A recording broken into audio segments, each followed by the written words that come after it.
What's going on, warriors? Listen, I'm gonna show you guys today why going low carbohydrate is something you wanna stop doing if you guys wanna burn fat sustainably long term. If you don't wanna burn fat sustainably long term and you're fine being where you are right now, this video is not for you. This is for people that really wanna understand and take in as diabetics why it's important for you to start to incorporate carbohydrates into your diet and into your lifestyle when it comes to burning body fat as a diabetic. Listen, if it's your first time on the channel, we help busy diabetics to burn body fat and build muscle.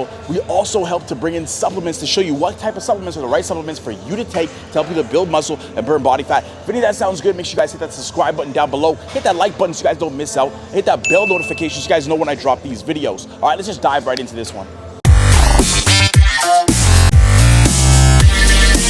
First system that you have is you have the ATP-CP system, or adenosine triphosphate creatine phosphate system. This system in a nutshell, guys, is gonna last you about 6 to 10 seconds, right? So after that, an ATP again is the energy molecule within all cells in our body. And so once you've depleted that, the body has to make more ATP by using things like carbohydrates, by using things like fat, for example, and by using things like amino acids. So what you have to understand is if your body is done with the ATP-CP system, it's gonna move into using what's called the glycolytic system. The glycolytic system standing for glycolysis. Glycolysis standing for the breakdown of carbohydrates into glucose to create ATP or energy. Now, this is the system that we use when we do things like strength training for the most part. Your body is going to use the glycolytic system. But what happens when this system can't be used is your body's gonna use and tap into more fat, which is okay, but it's also gonna tap into amino acids, meaning muscle tissue. Now again, remember what muscle tissue does. Muscle tissue ramps up your body's metabolism. So if you are low, if you're low on muscle and you're breaking down muscle, you're gonna slow down your metabolism. So yes, if you lower your carbohydrates, you might put yourself in a position where you notice that you have weight loss, but again, what you also have to understand is things like carbohydrates absorbs more water. So the initial weight loss that you might notice is just a result of not having as much carbohydrates to soak up the water, so a lot of it is gonna be water weight. On top of it too, your body, when you're likely overtraining as well, is going to take amino acids and muscle tissue. So not only are you losing weight, but you're also losing muscle tissue. So at some point you might notice that you're slamming into a wall or you're hitting a plateau. And again, that's happening because your body does not have the muscle tissue to sustain sustainable fat burning and weight loss, right? So again, back to the important thing that we have to ask ourselves when it comes to burning fat.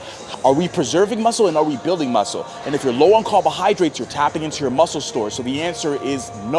And so what you want to do is start to incrementally add carbohydrates into your diet again so that your body can start to utilize this while you're training instead of using muscle tissue to do that. This is gonna help you to avoid those plateaus that you're gonna face if you don't bring carbohydrates back into your lifestyle, into your diet.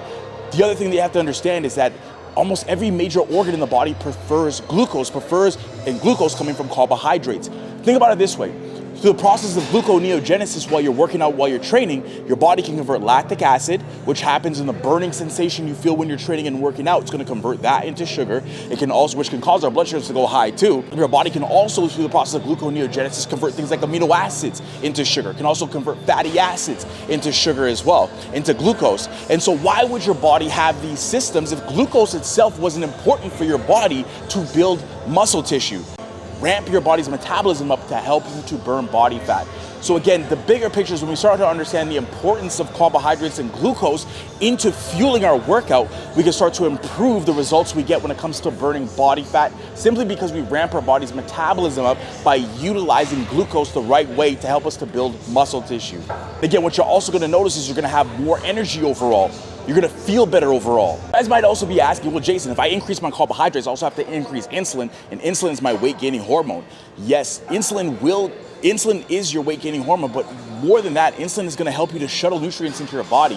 Insulin is also responsible for triggering things at a cellular level, triggering things like ribosomes in the cytoplasm of your cell, which are the protein manufacturers of your body. If you don't have enough protein on board, you can't build muscle, you can't repair damaged muscle cells. And so insulin is responsible for a lot of other processes, including creating things like more ATP inside your body as well, which is extremely important. So we have to think about insulin a different way. we have to start thinking, how do we use insulin to our advantage rather than thinking the negative side of insulin? We need to think about the positive side of insulin in terms of what insulin can do to help to shuttle the right nutrients into our body, to help to create things like vasodilation, which helps the shuttling of nutrients into the body's cells as well, all right?